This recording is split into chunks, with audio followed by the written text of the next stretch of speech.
All right, so welcome to SPED 804. I'm Dr. Matt Posey. Briefly tell you a little bit about my background, and we'll get into and talk about the course. So really tonight, purpose is to kind of go over and do a course overview, talk a little bit about the assignments and expectations, and then turn you loose, and then we'll start getting more in depth in the upcoming weeks. So I've been in public education. This is my 28th year. Done everything from elementary level. That was my bachelor. Started off as an elementary teacher, then got into administration. Been building level principal in elementary, middle school, high school.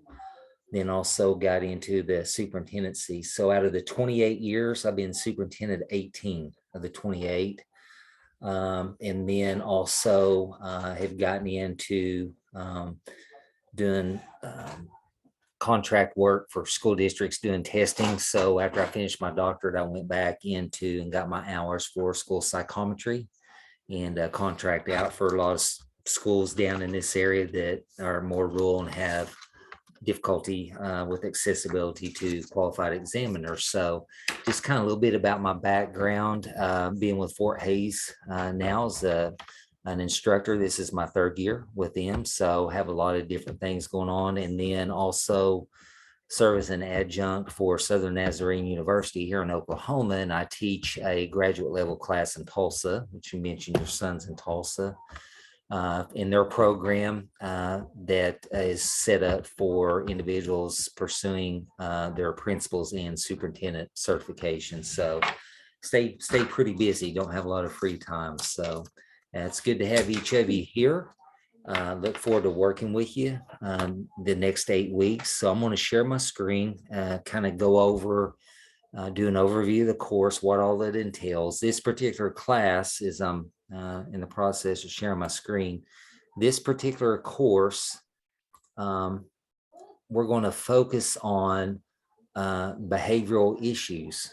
And also, we're going to also focus on accumulating some practicum hours for you working with children that are displaying some behavioral issues, having you do some interventions and document their behaviors. But pretty much throughout this semester, you guys enrolled in this class will be working as a group. You'll enroll, you'll have the opportunity to self-enroll in some groups. And for the majority of the assignments in here, it will be done as a group with the group that you self-enroll in. And what we're going to focus on is working through and developing and learning how to do functional behavioral assessments and also behavior intervention plans.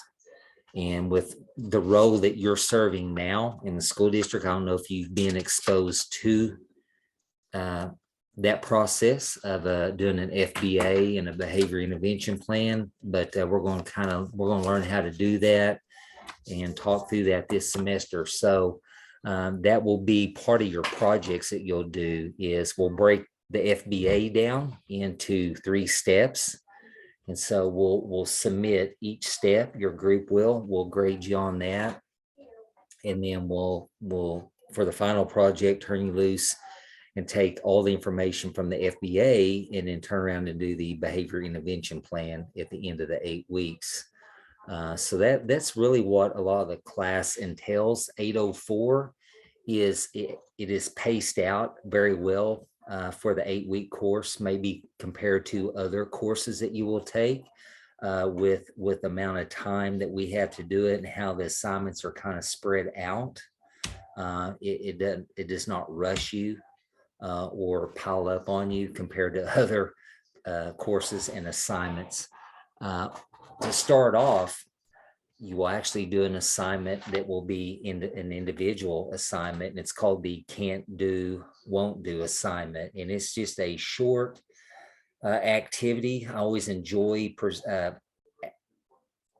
reviewing the feedback I get from students that do this because it is a quick way to determine if the student that you choose to work with simply can't do it or won't do it. It will help you determine very quickly whether they simply don't have the capability to do it due to achievement gaps, learning difficulties that they experience, or if they have the cognitive ability to do it and they're just flat out refusing to. It's a behavioral issue versus a cognitive ability issue to complete the task. So it's a real short snapshot view of the student. You can pretty much apply it towards any age group in any classroom to determine whether that student truly has the ability to do the work or not, or grasp those concepts.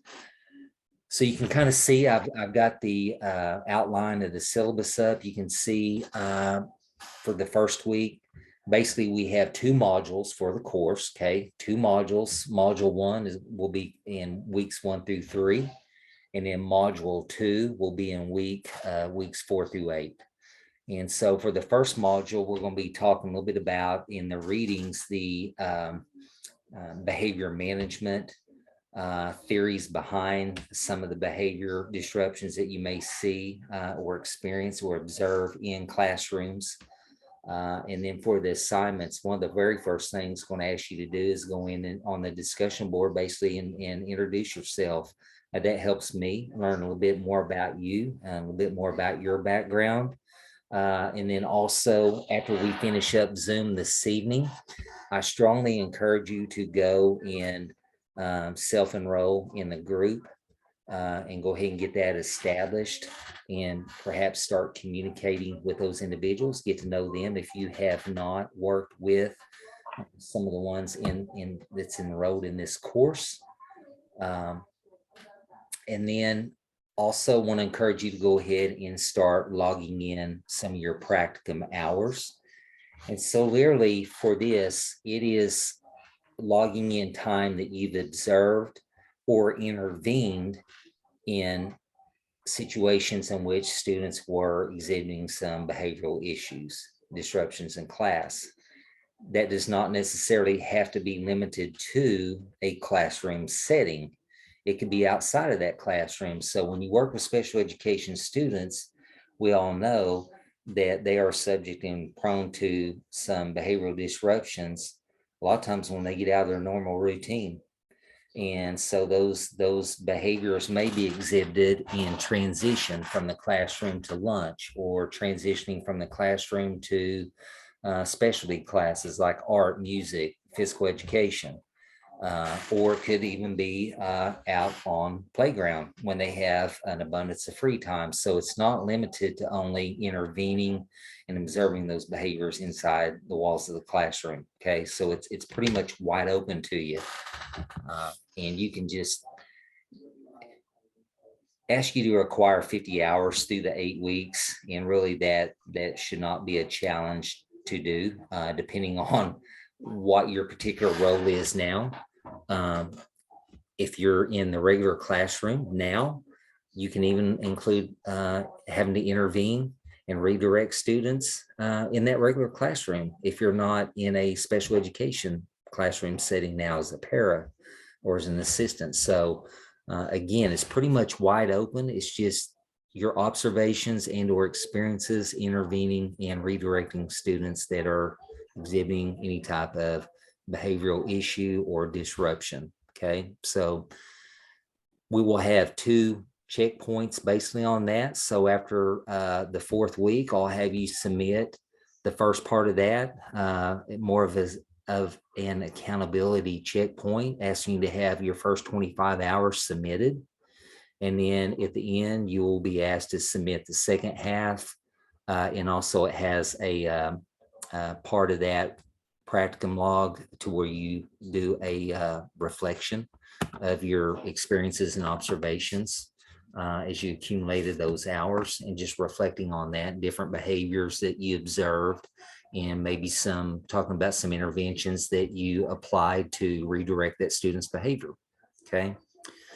So I kind of give you an idea there as far as the practicum logs. So there is, and I'll switch over and share my screen and show you where these documents are. So you don't really have to spend a lot of time searching. So really, we'll do the practicum log, which is ongoing. So your goal is to accumulate 50 hours through these 8 weeks. Okay. Then enroll in a group and prepare to start communicating with those group members. And we'll get more into the FBA next week and start kind of shifting into that mode.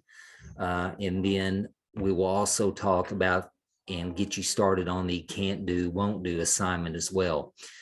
So there is a discussion activity in Blackboard as well as the introduction. So please take a look at that and respond accordingly. In Blackboard, we always ask that you respond, you do your initial post and then respond to at least 2 colleagues in the course, okay, for that week on the discussion board. So that way you kind of understand the guidelines and expectations on that. Those are easy points for you for the class. And really it's easy for you to accumulate your points throughout this course by just simply working and collaborating with your group members on this and kind of challenging each other and nudging each other along. Really, the only way you can't succeed is simply just not doing it, not doing the projects. So again, these pretty much are team projects other than the can't do, won't do assignment. And then there will be a lesson plan that will go along with as part of the assignment. We'll get into that, start getting into it in week 3, and I'll provide a lesson plan template. And again, I want to show you where all these documents are. I'm not asking you to reinvent the wheel on this. So we provide all of that for you. So if you kind of look at the layout on October the 23rd, really what we'll be doing, all my assignments are due. If you look in the syllabus and on the course, they're always due at midnight on Sunday. That way, if you have a challenging week, that gives you that weekend to kind of catch up and you're not rushed trying to meet like a Thursday deadline. You have Sunday at midnight. So you see for the first week, basically is going in and introducing yourself in Blackboard, selecting a group. Basically, you're doing a self-enrollment, and I'll show you where to do that in just a moment. And then also completing the discussion item number 1 in Blackboard. Okay, so that's really what will be due coming up on or before midnight Sunday. Then we'll meet next week. I scheduled these Zoom meetings for 7 o'clock on Wednesdays. These are not mandatory, okay? They're not mandatory. I always record them, so I understand you guys are working professionals.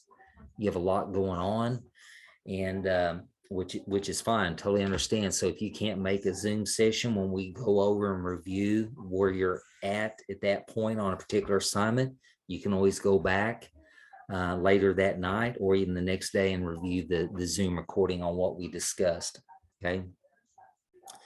Looking ahead to the second week, you'll have discussion item number 2.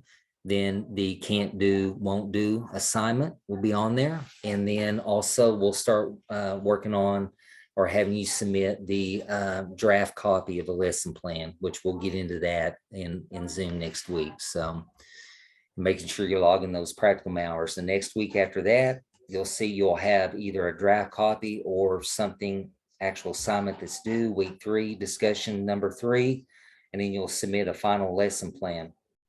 Okay, again, using the template I provide you.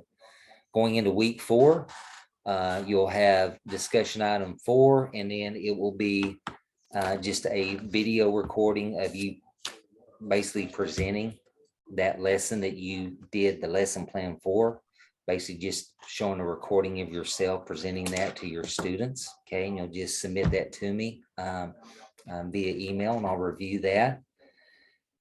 Then the following week, we will submit step 1 of the FBA. It's broken down into 3 steps. So it's kind of broken down into small sections. We'll submit step 1.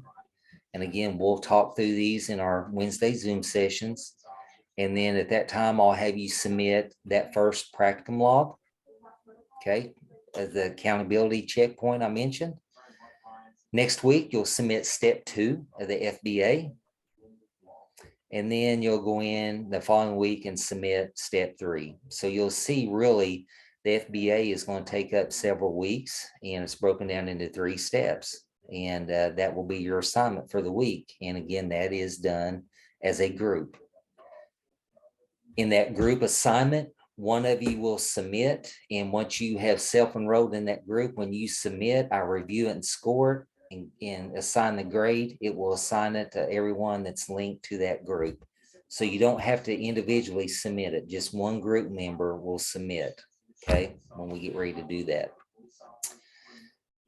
Then when we go into week 8, after step 3 is submitted to the FBA, we're going into the final week. I'll have you submit your final log showing the overall accumulation of 50 hours. Some of you may have it before then. That's fine. You can submit it before that last week if you choose to do that. But the last week, I'll have you submit the behavior intervention plan, and we will go into detail in that Zoom session on the 7th week.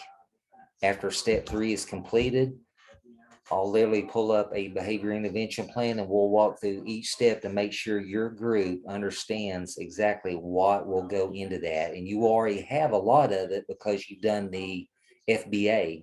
And a lot of it is building off of that information in the FBA and then building on it and placing into the behavior intervention plan.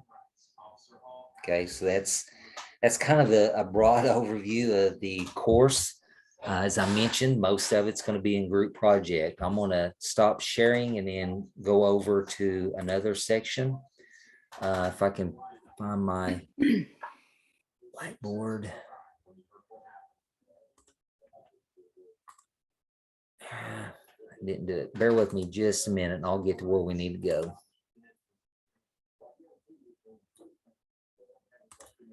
It's not wanting to hop over to where I need to go. Here we go. Now I can do my share. The joys of flipping back and forth from Zoom into where we need to go. Okay, so I'm going to, you'll see on the left-hand side, and I'll have to go in as soon as we get off Zoom and make sure this link is available on my side. It's showing that it's not available at this time, that the link is there. It's just locked down.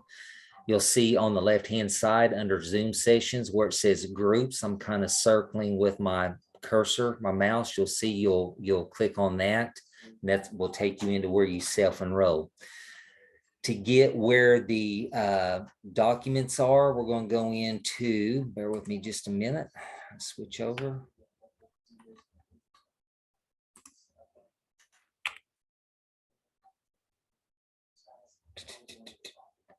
Week 2, each week it's going to show documents that are coming up that will be focused on that week. So I went into module 1. It shows the discussion number 2, the topic. Okay. Then it shows the can't do, won't do assignment, and you will click on that and it will provide the document for that. The lesson plan assignment, it will provide that document and also the practicum log there. So each week within that module will provide different information, as well as I have them over in, look. If you click on the assignments tab, they're also available in the assignments tab, all the documents. So I will click on practicum log first, and it kind of gives you an overview of the practicum log, what we're looking for. The document is a Word document here. Literally, you can click on it and you can fill it in handwritten notes, or you can expand this and type in your information. Either one is acceptable.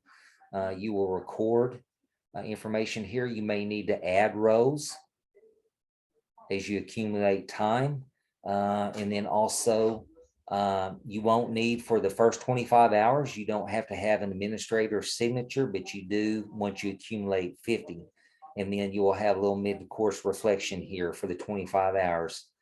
It may ask you what activities related to behavior management worked well during this time, just based on your observations, or anything that you utilize to try to change that behavior. Then it asks you, what did you learn about student strengths and areas for improvement? What do you plan to do to improve your teaching related to behaviors? And then what resources do you feel like you need to improve your teaching, especially when it's related to behavioral issues, okay? And so this is a document here that you will use to log in practicum hours. Okay, is everyone good on that? Oh, So includes date, like, I don't know, does it look different when we download it? Because what do we put to the left there? Practicum log. yeah, let me pop it back up.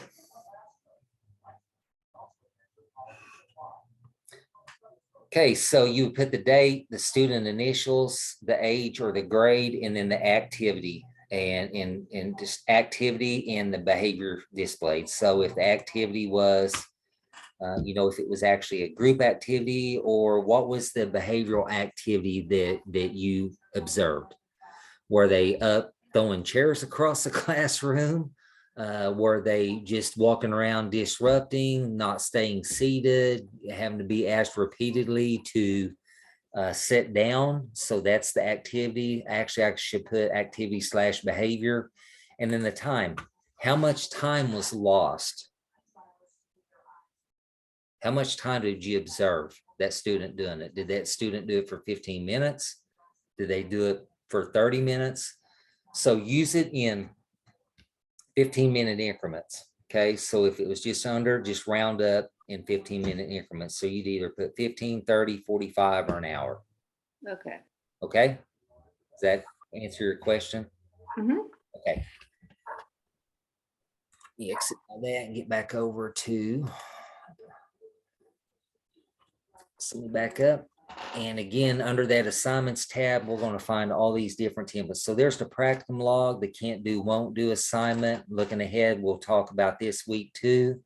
It's going to give you the worksheet that will guide you through doing that. It's going to give you a description. We took it from Wright's 6 Reasons Students Are Unmotivated. There is a PDF that explains some behaviors and some different things to kind of guide you, and that helps facilitate that, make you aware of behaviors. And then also the next one is some best practices, and it's a PDF. It's an informational document for you to review. And then the actual can't do, won't do assessment worksheet that you'll record the time, like having them perform a task, and you're going to score them, and then you'll turn around and reassess it or ask them to do it again after they've been exposed to it, to see if they make any type of gain. And it gives you a small formula to score it, and then it will determine whether they have the ability and choose not to, or they simply can't. So again, it's a real short activity. It will guide you step 1, step 2. It will just walk you right through it in doing that. And we'll talk more in detail on it next week. Lesson plan assignment. You'll see the lesson plan template that's here. Take just a second. So this is a template that we are using now in all of our classes.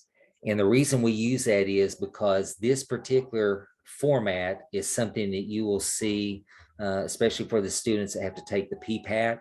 It will help prepare students for that and getting used to that format when you're doing the PPAT, and just help you be better prepared overall. We had a very generic that we were using, and then once we started really preparing and diving into the PPAT to see the different components and areas that maybe we were missing from the instructor side, this was one of the changes that we made that we felt like we needed to help better prepare you as students for that process.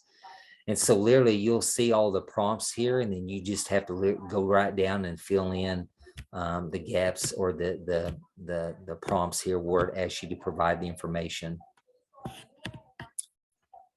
Switch over to and go back.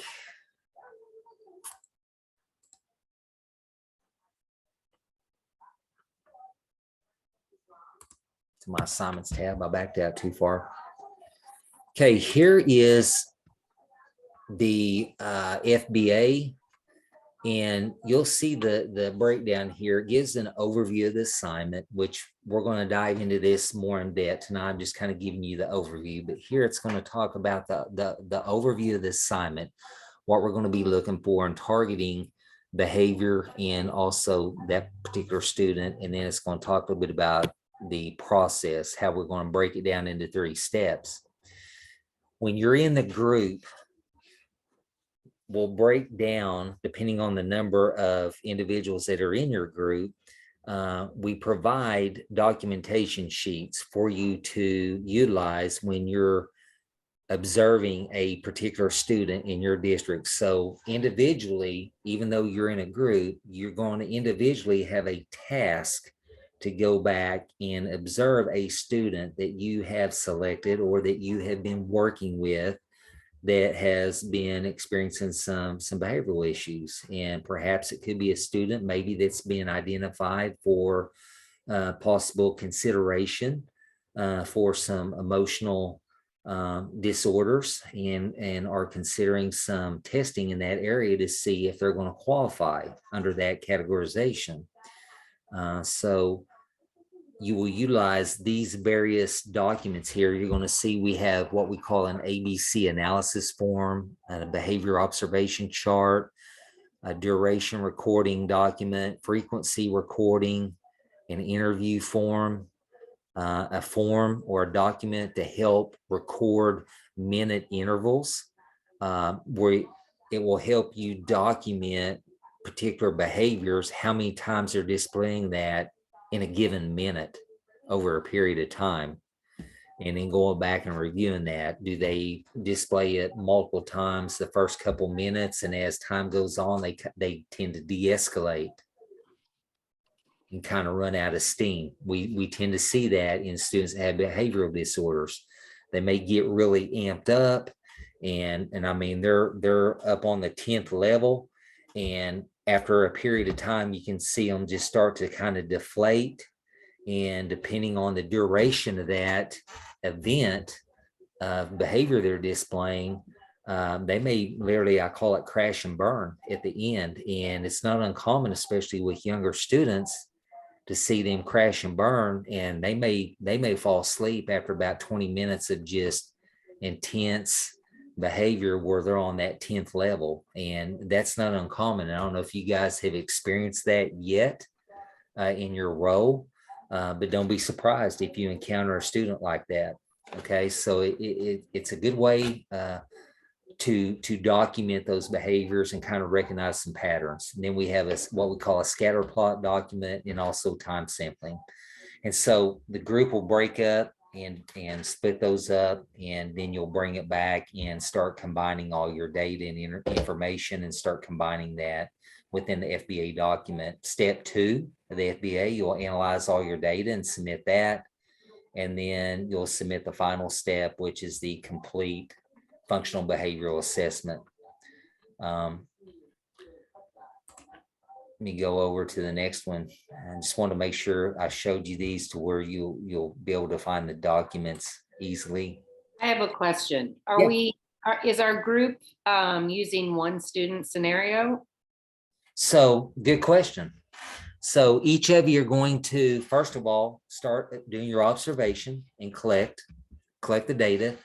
Then you're going to come back and you're going to collectively combine it in as if it's one student and present the information if it's Johnny Joe, but it's a collection of all the data that you've collected individually. Does that make sense? So it's kind of a fictitious scenario. There you go. That's exactly right. Yes. Okay.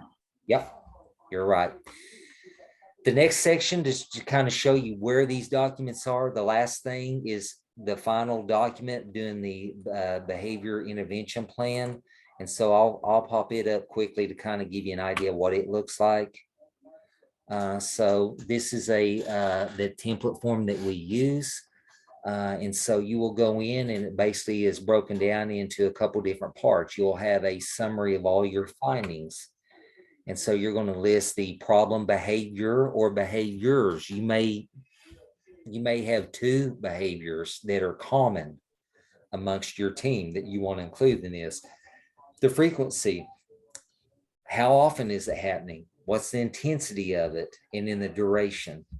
Then you'll go right down through here and just provide all the information, the operational definition or a clear description of the target behavior. Then you're going to identify the identified function of the behavior. And basically you're writing a clear description of the function that targets or of that target behavior.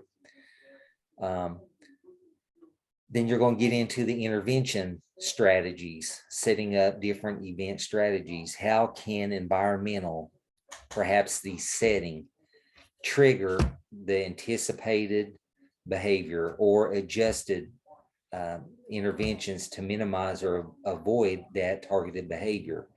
So you want to identify anything that might be environmental that's causing that behavior. Is it due to too much stimulation in the classroom that's triggering that behavior? Is it something that maybe that particular student is bringing in from the outside that's out of your control, but you're having to deal with it because they're bringing it in that morning due to something that happened at school? They're fine at the door, and then within 20 minutes, it's just like they flip a switch. And that's not uncommon. We see that a lot, especially with students that are suspected of having some behavioral disorders or emotional challenges, emotional disorders. Then you're going to talk a little bit about what instruction interventions were utilized, what could be some instructional interventions that could be implemented to try to correct or modify or deter that behavior.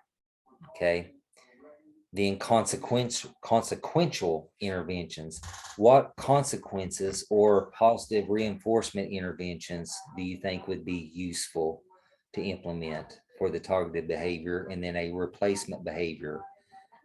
Then area 3, we get into areas of concern on part 3, possible behaviors that may emerge from a replacement behavior.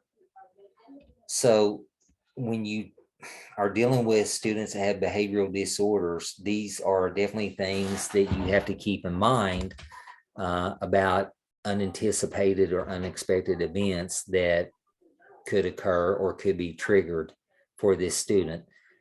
Remember, a behavior intervention plan, basically you're down to one of the last steps before that student is being placed in some type of alternative placement, meaning the school setting is not going to be conducive for that student and best placement for them. These are usually done, guys, remember this, these are usually done whenever you're starting to consider some type of alternate placement outside of that school setting for them.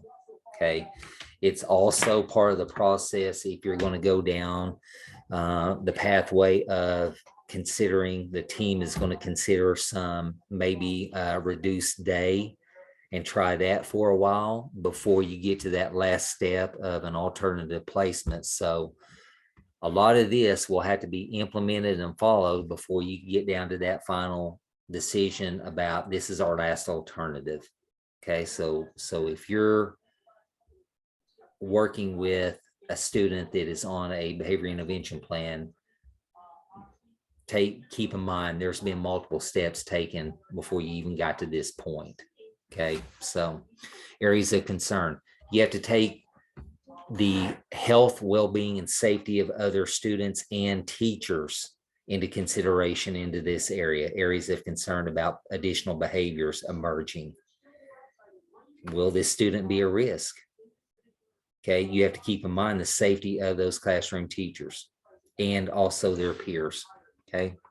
Part 4, monitoring and evaluation. Monitoring of behaviors. How will that behavior be assessed and evaluated? So basically, you're having to take into consideration what data will need to be collected, how it's going to be collected, how often, and by whom. So we're still going to monitor and collect, even if that student's on a behavior plan, to see if there's any changes in his or her behavior, if it's reduced, or are we continuing to see it get progressively worse? Okay. So that pretty much overall is the behavior intervention plan. And literally you're taking the information you've put into the FBA and you're going to transfer it over and expand on it in this behavior intervention plan. Any question on that? I know I threw a lot at you in a short amount of time. I just kind of want to make sure you guys were somewhat familiar with where you would locate these items as we progress through the semester. And just also just kind of give you a quick overview of each one of the documents and the steps involved for this course, working with behavior management. Is there a final? The behavior intervention plan is the final. Final, okay. Yep. So not over the book or? No. There is no final. It's not multiple choice question, anything like that. Doing these projects. Okay. So this course, the way it's set up, it is more project based for this course versus some of your other ones that may be more final over a lot of the textbook materials. Okay. But this 804 is set up to be project based, practical application to learn how to learn the ins and outs of the FBA and the behavior intervention plan. Okay. And it's also pretty much group project oriented for a majority of the course. Are the like the behavior intervention plans, and so like I obviously have a district format that we use. Do they pretty much correspond and correlate with the form that you're going to give us? This is the form right here, what I'm showing you. Okay. This is it for this course. Now, okay. Once you get out like your district, they may have a specific format. It could be a little bit more detailed than this, a little bit more data and artifacts and information they want to go along with it. But for this course, in learning kind of the overview and the basics of what goes into a behavior intervention plan and what it entails, this is the form that for this course. Okay. Okay. Mm-hmm. And I don't know, are you familiar with your district's format? I am. Okay. So is it a lot more detailed or in depth than this? Well, I haven't looked through this one. Okay. But it's just every district does things a little bit different. Yeah. But I imagine it's going to correspond. There are going to be some similarities, and there may be some things your district has that this template does not, vice versa, either way. So, but this is the template form. This is what we will use for this course for the purpose of these assignments and projects, and same way with FBA as well. Okay. I have a question about the behavior log, like the practicum hours. Yeah. At my school, we don't typically have a whole lot of behaviors. We maybe have 2 kids that, like, nobody has a behavior plan. We maybe have 2 kids that like have little outbursts or whatever. Yeah. And most of it, like my current issue is like more like ADHD, like redirection. Yeah. But it's not gonna like rack up hours. Just log those, just keep track of that. It doesn't have to be like on this practicum log. It does not have to be like major behavioral issues. It's just, it could be something redirecting. And the ADHD student you're talking about, that could be ongoing throughout the day, or it could be more so in the morning hours versus afternoon if they're taking medication during the day. So you can document that. But are you in a regular classroom setting? I do pull out, and I'm in inclusion a couple times a day, but most of it's just for it could be even things that you observe, maybe not necessarily intervene, but even on observing. I don't know if you have to help out with duties like in the cafeteria or helping monitor out on the playground, anything like that.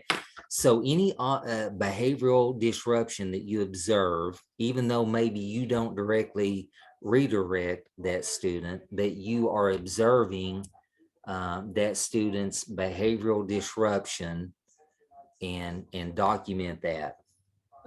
Okay, does that help you out? Yes, thank you. So some of us would have some flexibility because not every student we have in 804 throughout the semesters is already working in a, so I've had some still in the regular classroom. So we have to be somewhat flexible and make some adjustments on that. Okay, thank you. Okay, you're welcome. So if you have an issue that like started in the morning and lasted throughout the day, like, like I'm social emotional resource. So like I had a kid that came in this morning, something that happened at home that literally lasted the entire day. Yeah, you can document that, but I wouldn't try to just, I'm gonna say, put all your eggs in one Yeah, basket. yeah. That makes sense. Try to get a variety of experiences Of in there, events. but if you've got some that's been ongoing like that, and it might be a unique situation where, I mean, that particular student's on the 10th level all day and it's just nothing's working, you can Yeah. document that, and also add different things on there maybe that you tried and it was Right, just right. an ongoing deal. Okay. Okay, sure. Makes sense? Okay. Any other questions? So after we finish tonight, the one thing definitely, or the two or three things need you to do is discussion board, discuss, and then the activity one on discussion board, there's a prompt on there. And then also go ahead and start getting your practicum log kind of laid out and ready so you can start documenting hours. And then the last thing is going in and signing up for a group. And also, once you do, I would encourage you maybe just kind of start communicating a little bit, especially if if you end up in a group, maybe the other two or three in there, you haven't worked with them much. Maybe go ahead and just try to establish a little bit of relationship there and start communicating a little bit. And that way, when it's time to transition into a lot of communication, you've already kind of established a little bit of a relationship with those individuals. Okay. When will that group tab be available? As soon as we get off Zoom, I will go in there and unclick that to where it will be visible and that link will be live. So I will do that as soon as we get off the Zoom call. Okay. Okay, thanks. Oh, you're welcome. Another thing, I can't remember if I mentioned this, so I may be repeating myself, but if there are Wednesdays where you have a scheduling conflict, whatever it may be, just don't stress. These Zooms aren't mandatory. I always record them and then I will post them in Blackboard later that evening after we finish up. Okay, so I always do that. So if you aren't with us Wednesday night or two, it's not a big deal. Just know that those recordings are there. Another thing I'll tell you, and again, I might be repeating myself, but I know you guys are working professionals. You're trying to balance home, work, and just having a life in general, and then also graduate classes. So if something's coming up at school and it's been a terrible week and you got multiple things going on, you've gotten behind, communicate with me, let me know in advance. I'll work with you guys, especially if it's your group. And we'll work through that. Just communicate, email, don't wait until Sunday night at 10:30 and all of a sudden email me, let me know that the week before was terrible and here we are. The assignment's due at midnight, the submission is, but let me know early. I'll work with you guys on that. I'm pretty flexible as long as you communicate and be open about that. Again, the purpose of doing group projects throughout the program. Again, this course is more group project based, is to get you used to working with groups of people. That's what special education is. You're working with groups all the time, the multidisciplinary team, which entails a lot of people, the parents, other colleagues that you work with. And so learning how to work with different people, different personalities. And so that's why we do it. This particular course just has to have a little bit more group project based compared to others. So again, I think everyone will be fine. You probably have had classes with other individuals before that are in this class, so I don't anticipate really any problems at all. So go ahead and get enrolled in those groups and start communicating with each other. Okay. Any other question before we go? And I'll switch over and make that link live for you guys. I don't have a question for you, but Susan, I'm seeing your introduction post and that you are in the middle school, and I haven't seen very many other middle school people. If you want to be in a group together. Okay. Let's do it. Did I shout you out in the post? No, No? Okay. You two may be the only middle school folks. Sometimes that happens where I don't have many that are on the, like secondary side, middle school, high school. It's more elementary. So it just varies from week to week. So that's kind of somewhat of maybe a challenge. And looking at that discussion board before you enroll in that group helps a lot of times too, to kind of see, all right, hey, is there any other middle school or high school? So I know, try to connect with those individuals. So. Okay, and then when we go into that group, so like Logan, would her email be there for me, or how do I seek that? No, I'm sorry, go ahead. You go ahead. I just gonna say, sometimes I've had to, where it was not visible and they would reach out to me and I would just provide that in a group email. So was you gonna say something? I'm sorry. In my previous classes, if you select a group, it's had that in there, but maybe it was just a different format. It could be, and I'll look when I open that to see if it's got that capability or not. If not, and you're needing that information, let me know, and I'll copy and paste their emails and send them to you. Their Fort Hayes email. Okay, and then now I'm checking my post, and I think Sharon and Susan, you guys both, it was the three of us. Okay. That sounds good with me. All right. Karen, were you in a summer class? Yes, Susan, I did a project with you. I did, we did. I just it's only been a couple months, but that was a hectic summer. It all runs together. Yeah. So, Well, it sounds like you guys have had some courses together before, maybe perhaps work with each other. So that's good. That's a good thing. So. okay. All right. Okay, well, if nothing else, we'll go ahead and end for this evening, and I'll be on Zoom next week, and we'll talk more in detail on the can't do, won't do, and I will make that link available as soon as I get off here. Okay. Okay, sounds good. Thank you, guys. Look forward to it. Thank you. you. All Bye-bye. right, bye-bye. Bye.